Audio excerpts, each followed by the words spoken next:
kikita ka ng 65% sa loob ng 15 days. Totoo ba yun?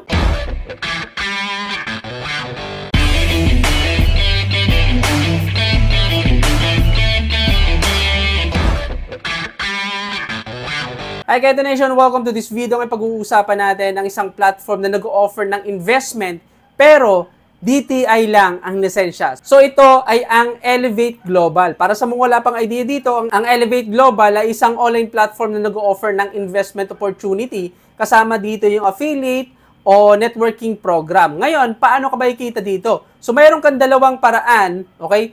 Kung paano ka ikita ng pera. So una ay sa pamagitan ng pag-i-invest. So paano? So dito sa Elevate Global, mayroon pong dalawang package. Una ay yung starter package kung saan pwede kang kumita ng 25% sa loob ng 8 araw. Pangalawa naman ay yung peak package kung saan kikita ka naman dito ng 65% sa loob ng 15 days. So paano mo gagawin yun, kapatid? Once na meron ka ng account dito sa Elevate Global, kapatid, at nakapag-avail ka na ng package, wala ka na pong gagawin. Maghihintay ka lang na matapos yung araw kung saan i-avail mo na yung kinita mo. Like for example, dito naglagay ako ng pera at mag-generate siya ng 25,000 pesos pagkatapos ng 8 days kasi ang kinuha ko dito ay starter package. So everyday kikita ka po dito ng 3.1% hanggang 4.3%.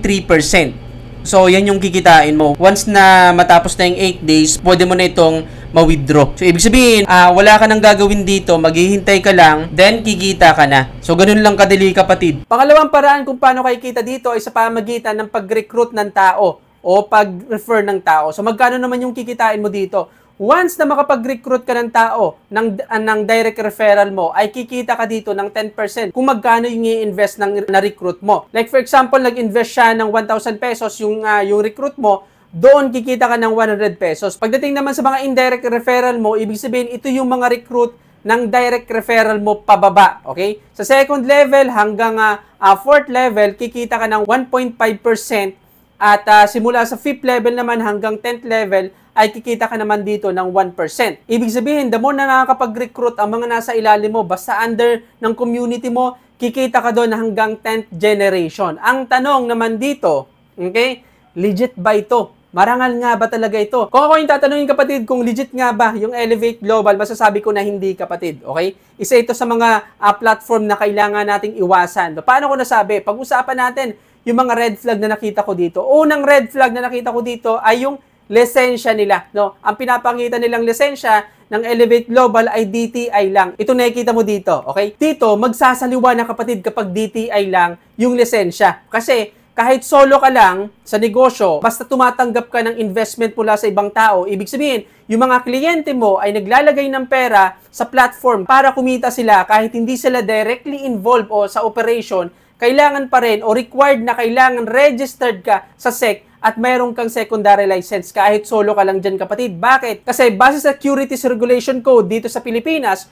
kung ikaw ay nag-aalok o tumatanggap ng investment kapalit ng kita o tubo, sabihin natin, profit sharing o fixed return, ito ay itinuturing po na investment contract. Okay? Na required na nakaregistered ka sa SEC at meron kang secondary license kahit ikaw ay solo lang na nag-ooperate ng negosyo o nagpapatagpo ng negosyo o freelancer ka man dyan o small business. Dito pa lang masasabi ko na hindi legit yung Elevate Global. Pangalawang red flag, saliwa na po yung tunay na ginagawa nila, yung Elevate Global sa naka-registered sa DTI nila. So nakalagay sa DTI, ang services na ginagawa nila ay marketing campaign services. Anong ibig sabihin nito? Kapag sinabing marketing campaign services, ito yung kumpanya na gumagawa ng advertising materials katulad ng ads, post sa social media, mga content na nagpapakita sa isang brand. Okay, sila yung kumpanya na nag-i-implement para palawakin yung makakakita sa isang produkto, serbisyo o ng isang brand. Dito, saliwa na agad yung ginagawa ng Elevate Global dahil ang platform ng Elevate Global ay nag-o-offer ng investment scheme. Hindi po sila nag-o-offer ng marketing campaign services. Wala po silang ganyan na ino-offer. So malayong malayo doon sa nakaregistered sa DTI. Sa madaling salita, fake at misleading ang registration ng Elevate Global. Okay, pangatlong red flag, ang Elevate Global ay walang kahit anong serbisyo o produkto na ino-offer sa mga tao. Ang tanong kasi dito, saan galing yung binibigay na kita sa mga tao? May mga nagsasabi na yung perang ini-invest mo dito ay ini-invest nila sa crypto, sa trading o sa forex, kaya sila nakakapagbigay ng profit sa mga tao. Pero walang kahit anong solid proof para patunayan nito, kapatid. Marami mga statement na makikita mo na nagsasabi na galing daw sa trading. Pero maraming mga scammer ang ginagamit ang crypto, ang AI trading, ang arbitrage at iba pang uri ng trading activity at iba pang may kinalaman sa trading na wala man lang transparency, walang fund performance report at kahit ano, wala. Puro lang statement. Red flag po ito kasi kung talagang may ganyang 100% nakita sa trading na walang katalo-talo, bakit kailangan pang mag-akit ng napakaraming investor dito, kapatid? Bakit kaya? Para lokohin ka lang sa mga bagay na hindi mo naiintindihan, okay? Pang-apat na red flag, ang nakikita mong profit sa loob ng Elevate Global, kung merong makapagsabi sa'yo na nagte-trade talaga yan dahil nag-a-update yung accumulated income, hindi po totoo yan dahil simulated earning model lang po yan. Ibig sabihin, yung nakikita mong accumulated income ay nagdadagdag yan kada araw dahil meron lang pong computation at wala pong kahit anong trading na nangyayari dyan. So, in-extract ko lahat ng code dito sa loob ng Elevate Global at dito sa code 27 nakita ko yung computation kung paano kino-compute yung accumulated income. So, ito po yung computation nila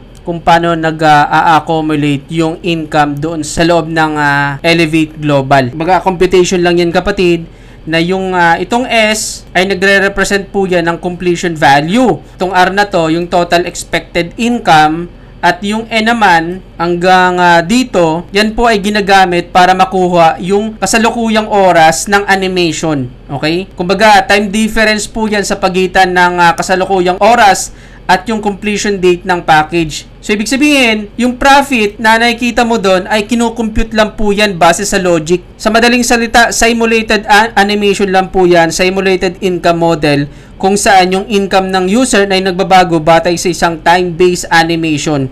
Hindi po yan actual na nangyayari na sinasabi sa trading, sa AI trading. Hindi, wala pong ganun, kapatid. Panglimang red flag, okay? Unrealistic return. Yung 25% sa loob ng 8 days at 65% sa loob ng 15 days ay too good to be true po yan. At walang kahit anong legit na investment na bibigay ng ganyan kalaking halaga, kapatid. Kahit na sa trading o kahit na sa ang investment vehicle. Yan po ay isang paing lang para maingganyo kayo mag-invest at maglagay ng pera dito. At yung mga taong kumikita dito ay isa lang testimonials para mahikayat pa ng mga bagong investor at makapangloko pa ng maraming tao na maglalagay ng pera sa loob ng platform nila. Pang-anim na red flag dito, ang Elevate Global ay isang classic na Ponzi scheme at pyramid scheme kung saan lahat ng kinikita mo dito ay galing lang sa mga bagong pasok o bagong investor. Hindi po galing sa trading o sa profit sharing na ini-invest nila sa trading o AI trading, kapatid. Wala pong ganyan na nangyayari. So yung pamamaraan ng Elevate Global ay katulad lang din sa mga platform na nagsara na at nagkaroon ng SEC advisories na mayroong get rich quick scheme o yung high yield investment program. Madalas sa mga ganitong klase ng scam o Ponzi scheme ay may mga sign na guaranteed return o madodoble yung pera mo pagkalipas ng gantong araw o gantong buwan, o kikita ka ng 25% o 65% interest rate o 3% o 4% profit kada araw. So wala pong ganitong totoong investment vehicle, kundi Ponzi scheme lang, kapatid. Yan yung mga tanda na ang Elevate Global ay pasok sa isang Ponzi scheme. Isa pang sign ay yung pyramid. Sa isang Ponzi scheme, hindi nawawala yung pyramid activity. Dahil walang kahit anong source of income ang Elevate Global kundi sa mga maglalagay lang ng pera sa loob ng platform nila o sa pagre-recruit lang ng tao na mag-i-invest sa loob ng platform nila. Ibig sabihin, yung perang pumapasok dito kada araw, okay, ay pinambabayad lang din sa mga lumang investor para makapanghikayat pa sila ng mas maraming tao kung saan yung mas maraming tao na yon, yun po yung mabibiktima ng platform na ito. At kapag mas madami na yung nagwi-withdraw ng pera kaysa sa pumapasok na pera, doon na po mangyayari yung scam. Ang Elevate Global ay katulad lang din ng Netflix na isa sa mga na-review ko dito sa loob ng channel ko na isang malaking scam. Same scheme, same activity, iniba lang nila yung pangalan o tawag sa pagkakakitaan, pero parehong-pareho ng pamamaraan. So yan po yung mga nakita kong red flag dito sa Elevate Global. So ang review ko dito sa Elevate Global, ito ay hindi magandang pagkakakitaan dahil pwedeng ma-scam ka dito at hindi magandang i-promote sa mga tao. Nakikita ko na ito ay isang Ponzi scheme na pwedeng mawala o magsara ng parang bula at makapang-scam ng sandamakmak na tao. Bakit? Una, too good to be true ang ROI sa maiksing panahon. Pangalawa, walang lisensya sa SEC at walang regulation. Pangatlo, focus sa recruitment at multi-level commissions. Pang-apat, walang kahit anong totoong produkto o serbisyo o tunay na business model. Panglima, fake at misleading ang registration ng Elevate Global. Pang-anim, ang sistema ng Elevate Global ay parehong-pareho ng sistema ng mga nagsara ng scam na platform katulad ng Netflix, ng Ventrobi, ng Smart AI GPT, at iba pa. Ngayon naman, ikaw naman yung tatanungin ko, kapatid, ano yung masasabi mo sa platform nito? Masasabi mo ba na ito ay isang legit na pagkakitaan? Malaki na ba yung kinita mo dito? Comment mo dyan kung magkano yung kinita mo. O isa ka sa mga naniniwala na ito ay isa sa kasama sa mga scam na platform na maglalaho na parang bula sa mga susunod na araw. So comment mo sa haba ng video na to kung ano yung sagot mo sa tanong natin para malaman ng mga makakapanood ng video na to kung ano yung opinion mo base sa experience mo sa platform na ito at para makatulong ka na rin sa kanila kung papasok pa sila dito o kailangan nila itong iwasan. So dito na tatapos ang topic natin ngayon. Hanggang sa muli, I'm Nilianto. Bye-bye!